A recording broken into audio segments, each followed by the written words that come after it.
Good day, everybody, and thank you for attending our webinar on using robotic process automation in revenue management, presented by CFGI and Aptitude Software. So before we get started, we'll start with some quick introductions.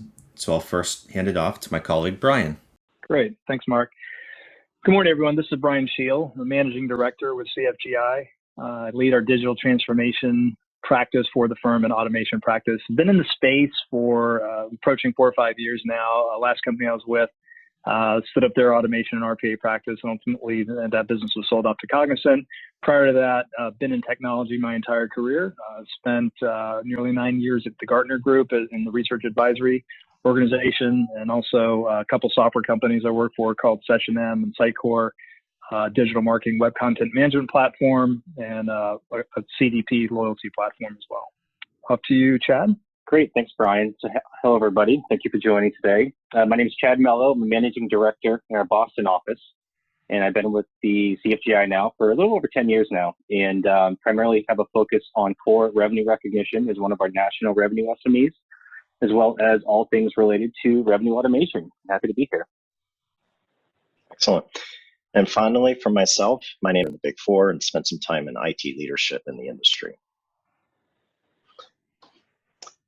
So for today's webinar, Brian's going to get us started with an overview of RPA, followed by Chad with a discussion on how RPA can be used in system and software implementations. I will then contribute with Chad to discuss what we like to call the revenue wheel, which represents the end-to-end revenue management cycle and how RPA can add additional value to a revenue solution that's in production operation. We reserve some time at the end for the webinar Q&A, so as I mentioned before, please do enter questions as we go along. So with that, I'd like to go ahead and hand it over to Brian to kick us off with a discussion on RPA. Great. Thank you, Mark. RPA has definitely become something recently that it's hard to escape a Wall Street Journal or Fortune magazine and not hear something about bots and automation. So, but most people are not very familiar. It's something most people have heard of. They think they know about it, but they're not really quite sure what it does and what it can't do. So what we're going to do today is, I've got a couple of slides to kind of just give you a high-level overview of what automation is and what it isn't, and then we'll transition into chat. So if we'll move forward to the next slide. And we'll kind of talk about what robots are in a matter of speaking. So essentially what these robots do, and I joke that this is not, these aren't physical robots, because they've actually had people say, are you talking about physical? I'm like, no, these are software robots. So all they're really doing is replicating what we as humans do when we interact with systems. So, bots, what they do, they're programmed to perform repeatable tasks. So they do things over and over and at scale. So any type of task that we as humans do that's very repeatable and standard and the same is exactly something the robot can do. It's a very lightweight technology. It sits at the user interface level. So IT folks really love the technology because it's not compromising your existing infrastructure. It's lightweight technology, which means this is something that's stood up in 8 to 10 weeks. So we're not talking years out till you have this up and running. So it deploys really quick. And all it's doing is replicating human interactions using technology. So if you think about an example for myself, if I start off my day by going to Wells Fargo website, typing in Wells Fargo, going to log in, type in my username and password, then I go to my account, I click on my account, download a statement, and maybe I want to save that statement, so I save it to my desktop. What a robot can do is exactly the same thing. So you can actually train the robot to mimic that entire action. So it would go to a website, it would type in Wells Fargo, it would have its own username and password, it would type in a username and password, it would know where to go, which account to go into. So it'd go into the checking account, and then it would download a statement and save it to the desktop. So that example is something that robots can do easily, without errors, and at any time. It's one of the great things about bots is they're 24/7. So you can have them, I'm not running my Wells Fargo report at 4 a.m., but you can have a bot do that. And they're implemented on a desktop, so they can actually run on a laptop or a virtual environment. They can run in the cloud. The software vendors in the space have cloud deployment options as well. So again, lightweight technology, deploys quick, is completely mimicking what we do as humans. So if we move to the next slide. Now I'm going to talk about what the benefits of RPA are. And being in the space for 4 or 5 years, it continues to evolve and change over time. When I first got into the space, it was very much about cost reduction. So it was a very kind of one-to-one ratio. I'm going to go spend X for a software robot. I'm expecting a return of one FTE or a team of FTEs that I want to deploy to do something else, or maybe we're going through kind of a reduction. So it was very much focused on cost. That's why people got into automation. It was we can save a lot of money in the back office. But over time, it began to evolve as a business enablement and growth driver. So pre-COVID, the trends that we were seeing at CFGI was RPA and automation really became more of a way to enable companies to continue to grow. And what I mean by that is we were facing historically low unemployment rates, especially in tight labor markets in large cities. You really couldn't find employees, an AP clerk or an AR clerk or a data entry person to go do this type of work. You couldn't find them. There's high turnover. So businesses and executives that we've been working with were saying, okay, this whole bot thing, I can build these digital workers to sit next to my human workforce to enable us to continue to get work out and continue to grow and scale. So it became a lot about that pre-COVID. Then COVID hit, and of course things have changed. I'd say the big trends are things have pivoted a little bit back towards an optics and focus on cost reduction.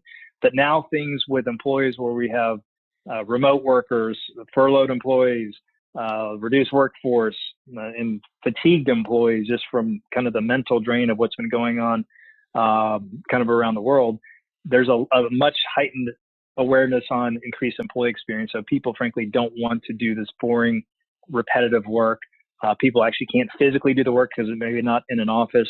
So employee experience has crept up. This whole notion of a 24/7 workforce has become even more important, that the bots can work at all hours.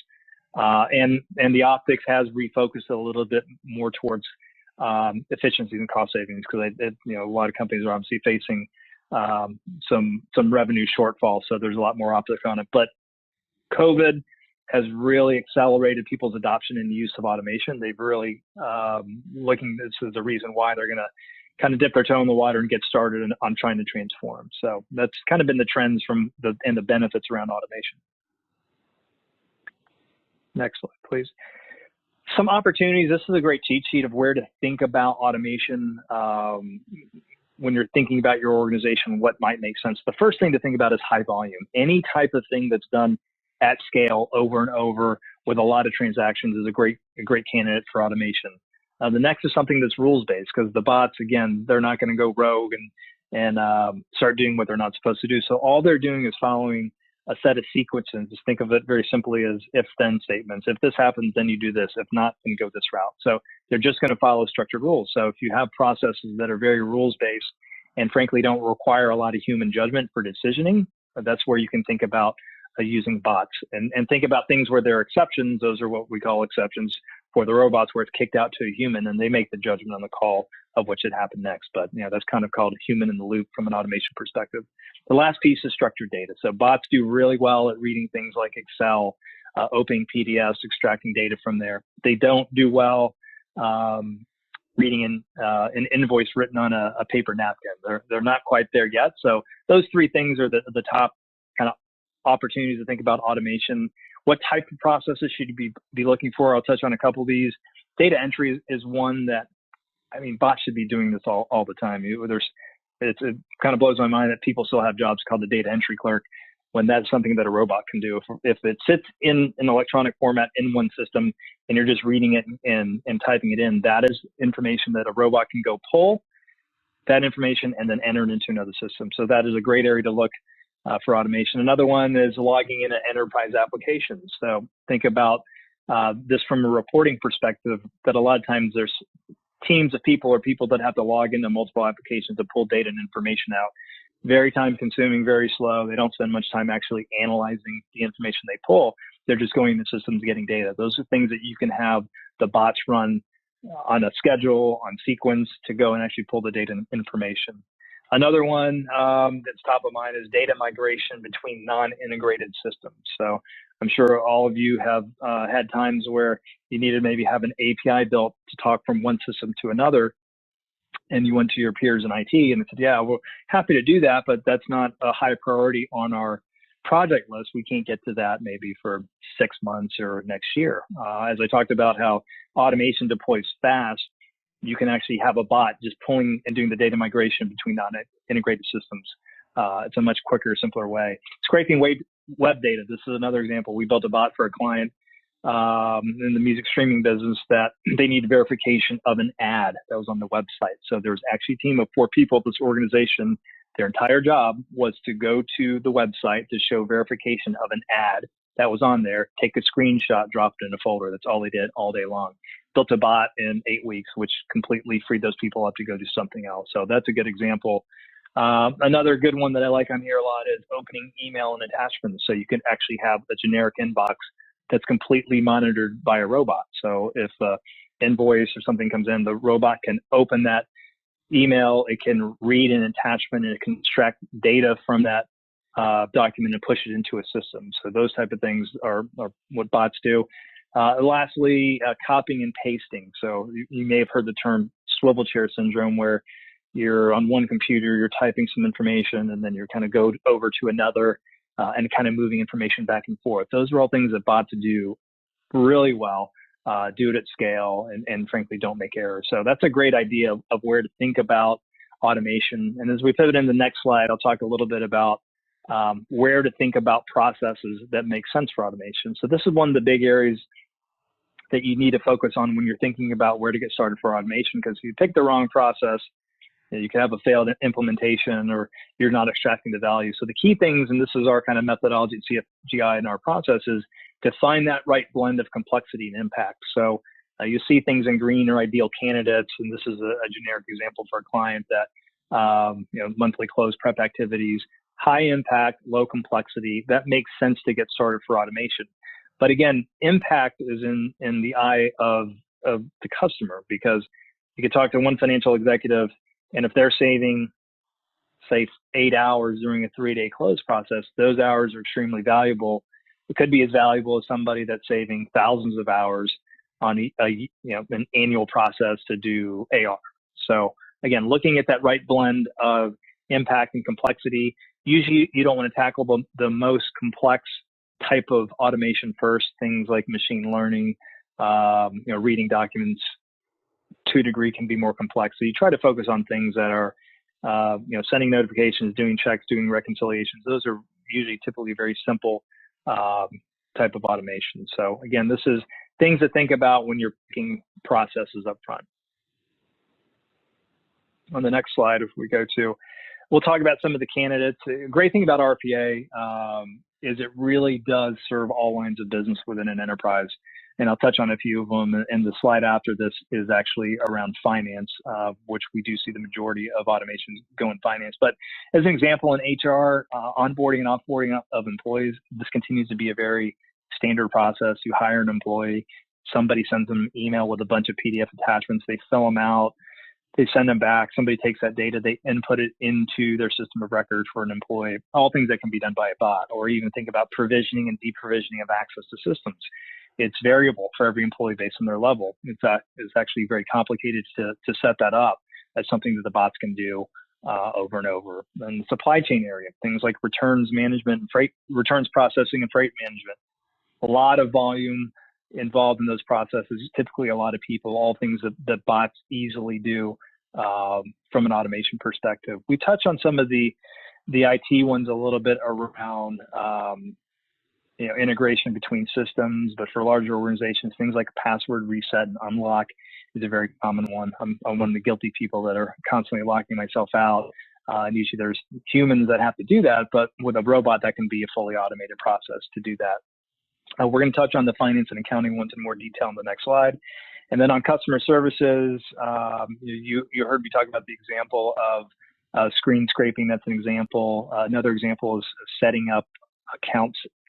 So setting up accounts, usually data sits from one system of record, goes to another when they convert to actually being a customer. Putting all that data and information in is an area of customer services. A lot of CSR or call agents are actually using an attended bot. So when they pick up the phone, I'll pick on Wells Fargo again, if someone calls into the bank and says, why is my check card on block?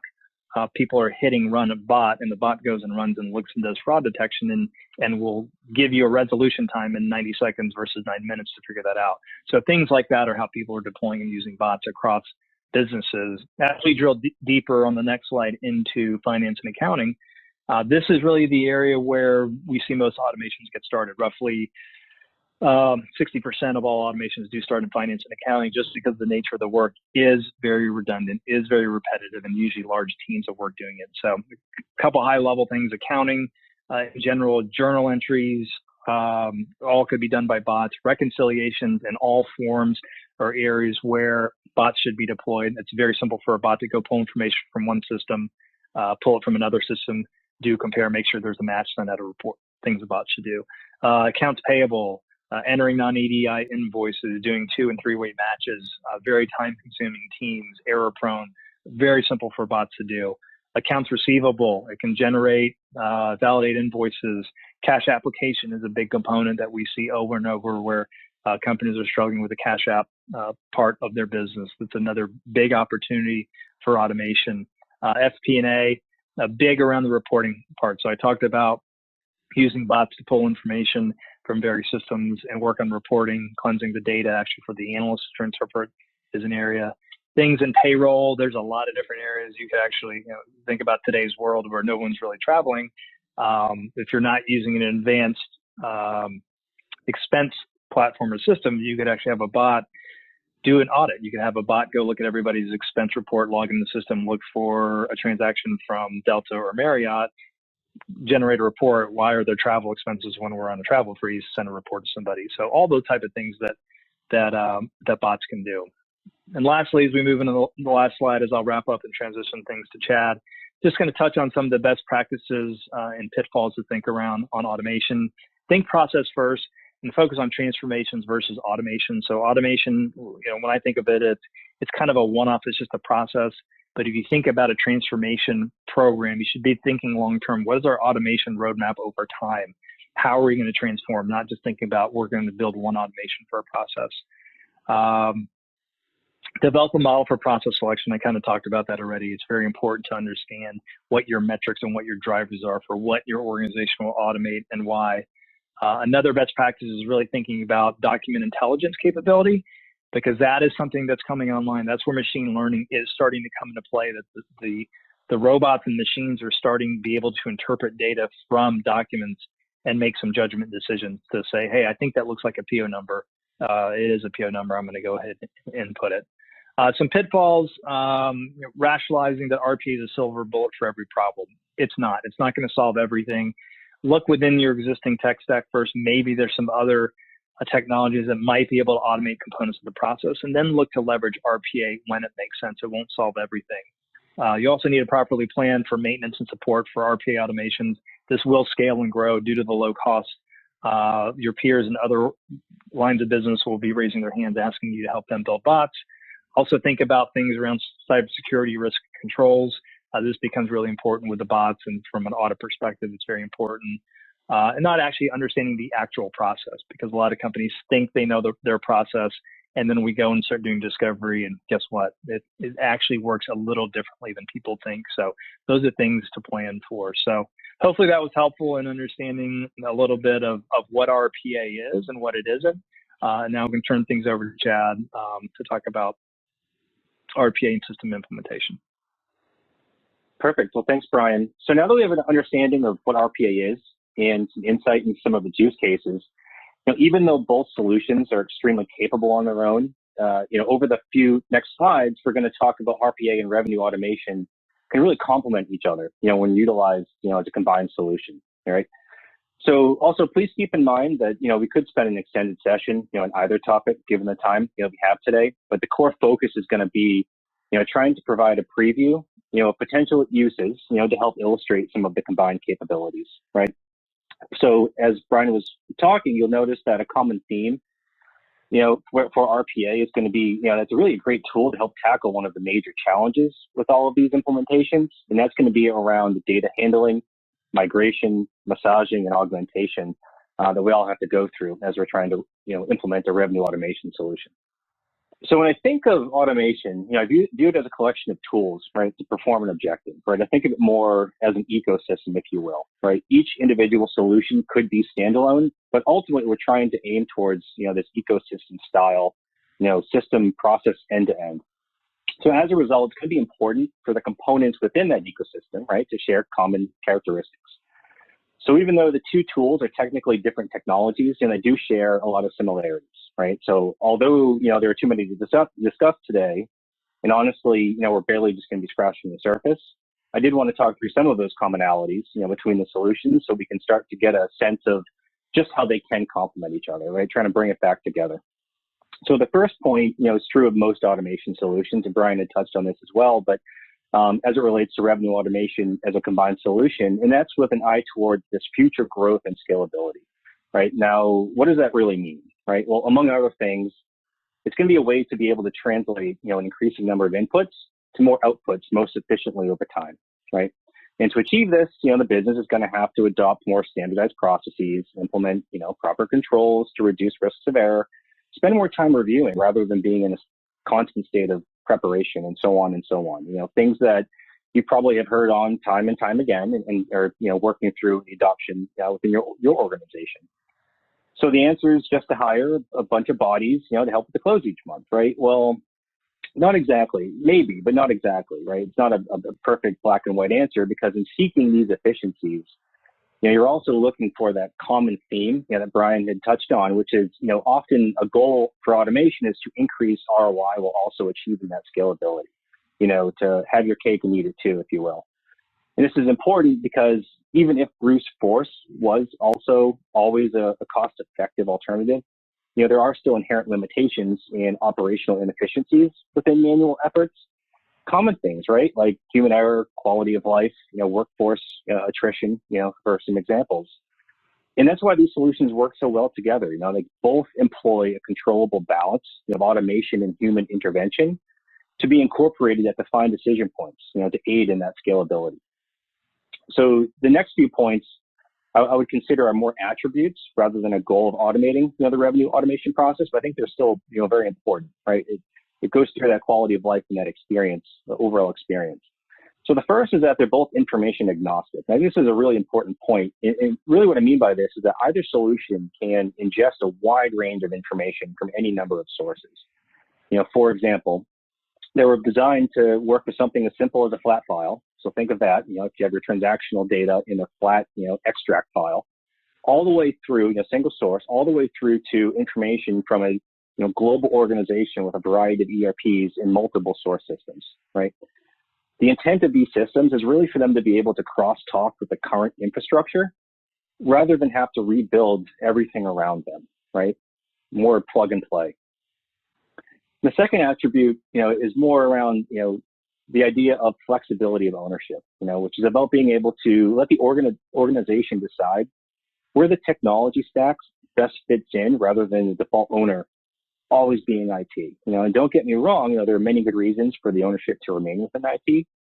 But, now what we're seeing is more and more that these tools are being managed, within other departments, such as the House of Finance, because of how lightweight they are and the overall ease of ongoing maintenance.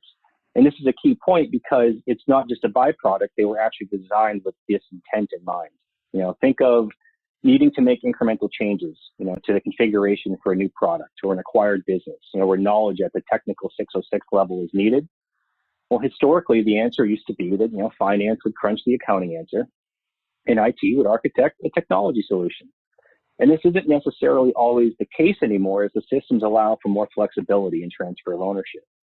So as the business evolves, something to consider, is which department really does know most about what changes are needed and what makes the most sense in terms of who owns the process. And I think that's a very key point kind of throughout this presentation is when we think about the tools, right, what's kind of on the surface, the technological tools that we're talking about, but it really comes down to process. And all of this is really probably 80% process and 20% technology.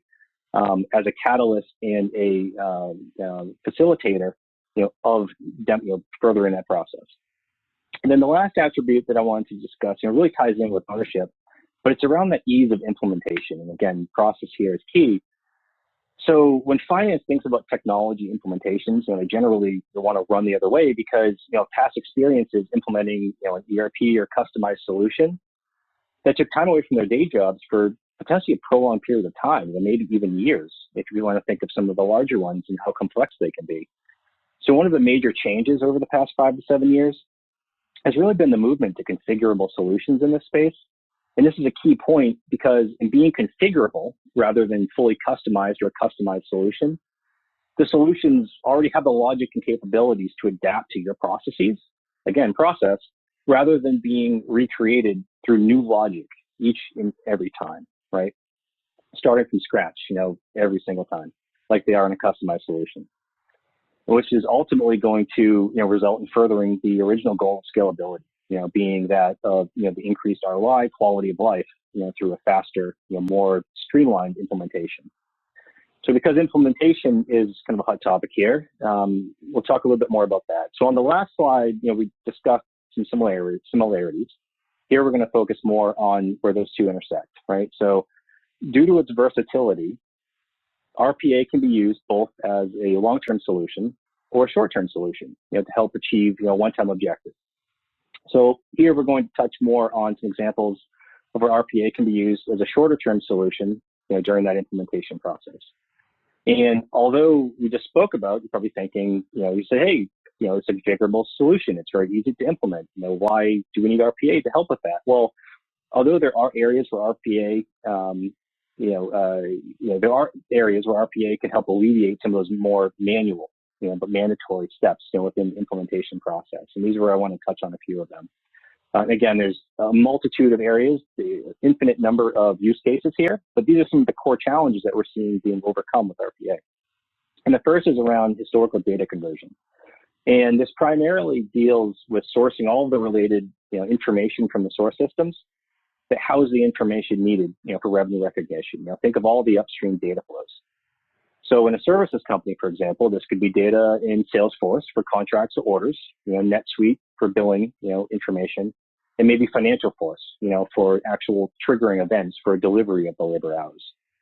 And just as a reminder, as the size of the organization and volume grows, additional constraints are typically introduced that you're not thinking about because they're not necessarily on the surface due to the size and complexity of the information. So rather than collect all of this data on a manual basis or write a complex script for a one-time use, RPA can be used to capture, organize, and store the records, through an automated process. Again, think movement towards review rather than preparation. So once the data is organized, it then needs to fit the requirements needed for proper recognition, right? So this can come in the form of needing to fill in data gaps or address proper formatting, source data so that it can crosstalk amongst the different source systems.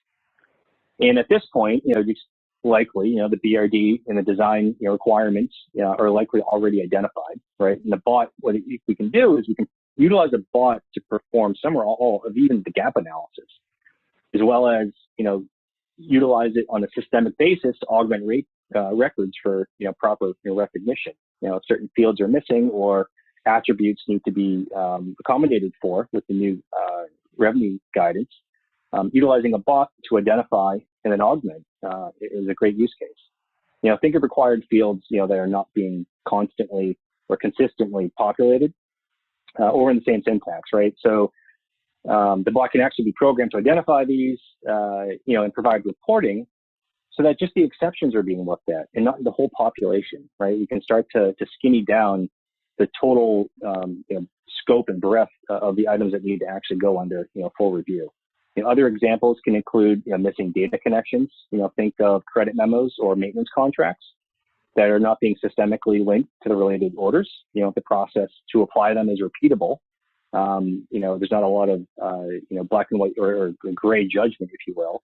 A bot could be used to create this linkage. And then the last item, which is more fundamental, but just as important, right, is around modifying the format, for compatibility among the different, varying source systems. What if the date structure, for example, on one was a 2-digit year versus a 4-digit, or you had a number of decimal places that was not conforming?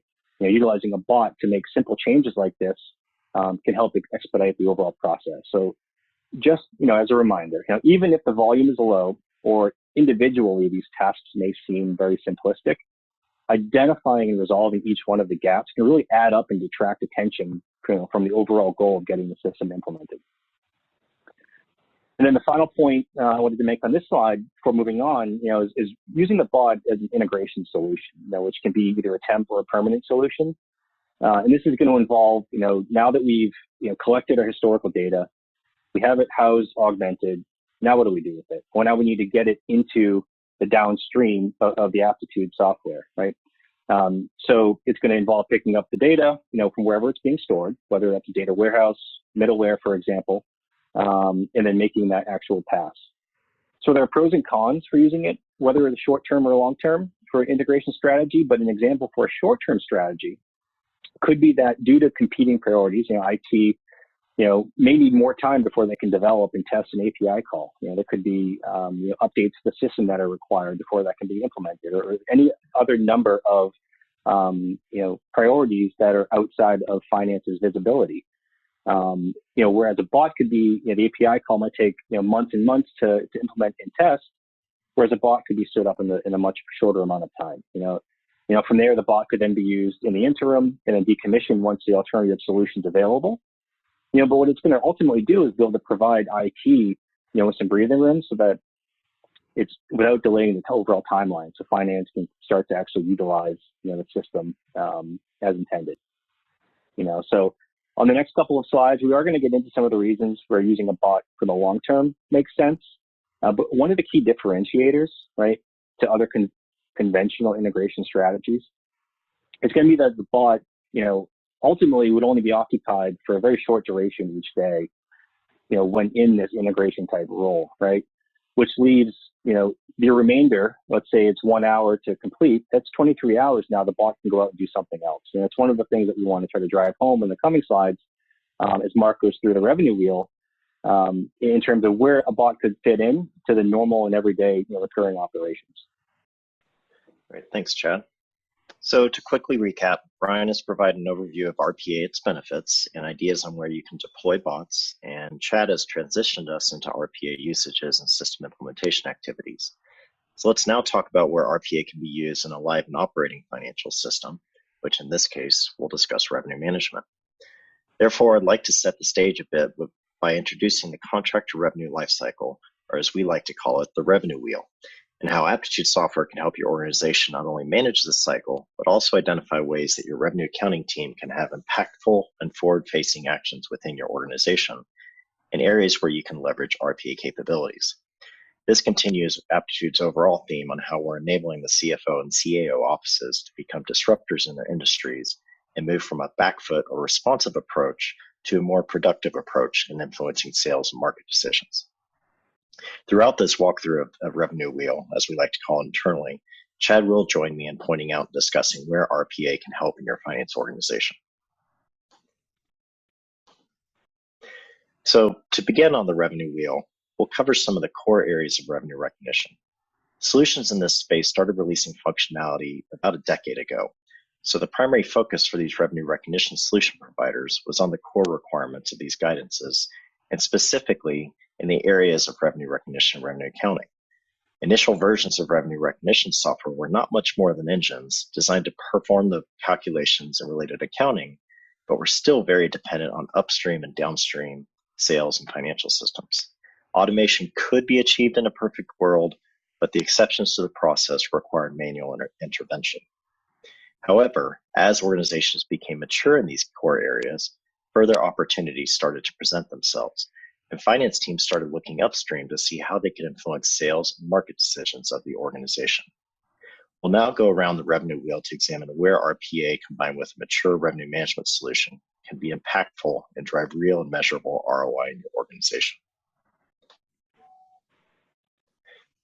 So starting at the top with determined product pricing, since finance teams should have established standalone selling price in their revenue recognition process, they can now participate in strategic go-to-market, product introduction, and bundling decisions with sales and sales finance teams. The ability to model opportunities, quotes, and potential market opportunities allows teams to evaluate the potential impact of the balance sheet and income statement from those pricing decisions. Yeah, absolutely, Mark. And so lots of opportunity here for RPA, right? But a good example, I would say, could be with around backfilling data upstream from Aptitude as it relates to SSP. So the SSP is your standalone selling price, right? Think VISO or BESD in the old accounting world. And that information is typically going to be housed within the Aptitude RevStream solution. But what if that information could be better utilized upstream? What if we could tag this standalone selling price back up the channel, into Salesforce? That way there, as sales individuals are making decisions from a pricing perspective, they can actually see what these products are typically being sold for, right? Under the old accounting rules, we saw, especially in private companies, a notion of list price being a proxy for your standalone value. And what we're finding now is under 606 that there's a lot more emphasis, even at the private company level, around SSP. So getting this information into the hands outside of finance and into the individuals who are actually making these pricing decisions could be very beneficial. And one way to do this would be to utilize RPA to essentially forklift this data, from one system, into another.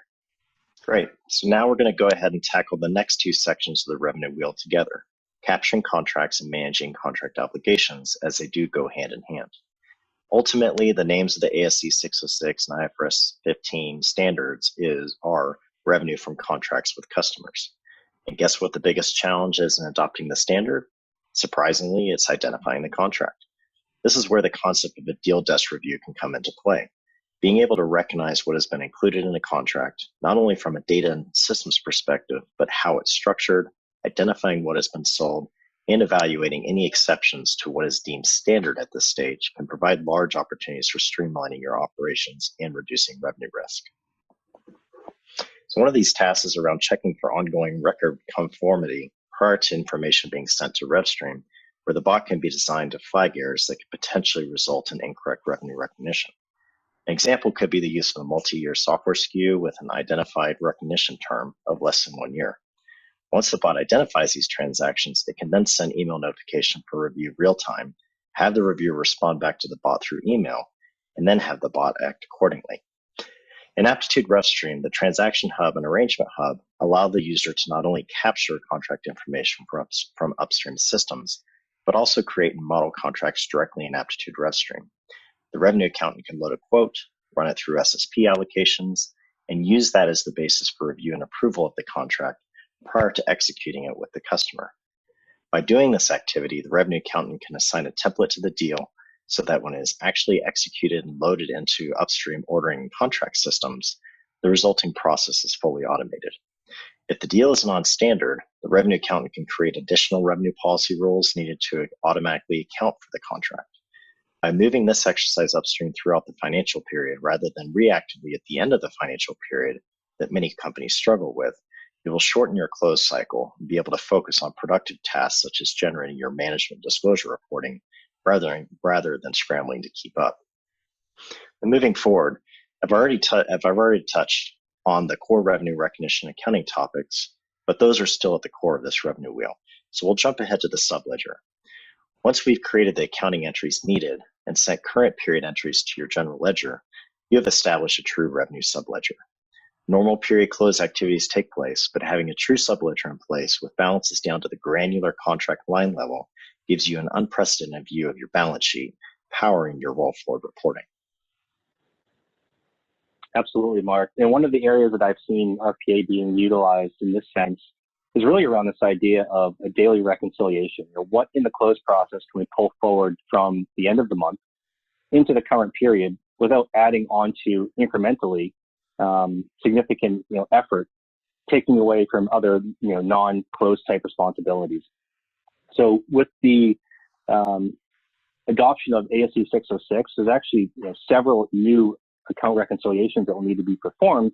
We have new asset accounts in specific, the contract asset account, which is going to need to be netted down at a contract by contract level, whether we have a contract asset or a contract liability. And this is going to add even more complexity in terms of needing to get the close performed faster, but also having to do more work, more complex work that may not always be unforeign. So using RPA to start working through reconciliations on a day-to-day basis, that information is available, generally speaking. The cadence of delivery for transactional data into Aptitude is going to be on a daily basis. the RPA solution is also going to have access to that information on a daily basis. So again, the exceptions can be identified, real time, and then sourced real time, so that there's additional breathing room at the end of the month, so that when we do get to the end of the month, hopefully 80%, 90% of any of the outliers have already been remediated. And then finally, as Aptitude RevStream becomes your single system for revenue management in your organization, the depth of reporting and robotic automation is profound. Not only do we provide out-of-the-box operational disclosure reporting, our Insights platform allows you to create and run your own KPIs and dashboards based on any data element you feed into the system. Being able to report on revenue backlog, waterfalls, future forecasts by any dimension in the system without any dependency on BI systems or IT has really empowered our users to make a difference in their organizations. With the functionality that I mentioned previously that was developed for transition compliance, our clients have extended its usage beyond US GAAP and IFRS books, but to also run management reporting, tax reporting, forecasts, and even new product or contract modeling. FP&A systems typically don't have US GAAP revenue policies in their systems, but Aptitude RevStream, as an application that holds and manages your revenue policy, can give you US GAAP compliant forecasting. Our users love this because they no longer have to spend time explaining why revenue by product is different than forecast when sales were as expected.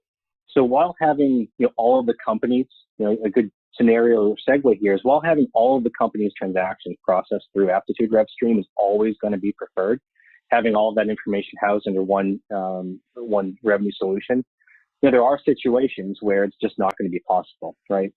Such as with a newly acquired business or a business line where every transaction is very highly customized. Think, the extreme case of non-standard contracts. So in order to obtain a similar reporting experience, under that one holistic umbrella of Aptitude RevStream, the business has a few options to consolidate this information, right? One example could be that a bot could integrate all of the revenue data from those impacted transactions that are outside of the system into Aptitude RevStream as a static transaction that feeds into the native reporting, right? So that you may not be using the calculator necessarily for these particular transactions, but we can at least get them under that same reporting suite by getting them in there as manual entries or adjustments. And then if we look at that from an opposite viewpoint, right, we could look at it where a bot could pick up the information, from Aptitude RevStream and incorporate that into, let's say a shared repository outside, linked to the organization's, existing BI tool, like a Cognizant or one of the other BI tools within your ERP. So you could have, depending on, the level of integration, and the preference, and you could even have a hybrid of the two of them. There's definitely latitude here to get information into the proper reporting suites, as needed, through utilizing the RPA. And so the revenue cycle continues, with the revenue team becoming more and more involved in the beginning steps of the cycle, leveraging what they've gained from the core revenue recognition functions. RPA solutions along the way have allowed the organization to automate and the solutions to further mature to address real everyday challenges. The insights and benefits of a revenue team becoming involved in all stages of the revenue lifecycle moves them into a state of disruption, and that's a powerful capability for your organization. We're now coming to the end of our webinar, and we'll start moving towards the Q&A. So quickly looking at the chat, there are a few questions. Pardon me while I get my Zoom window showing. Great.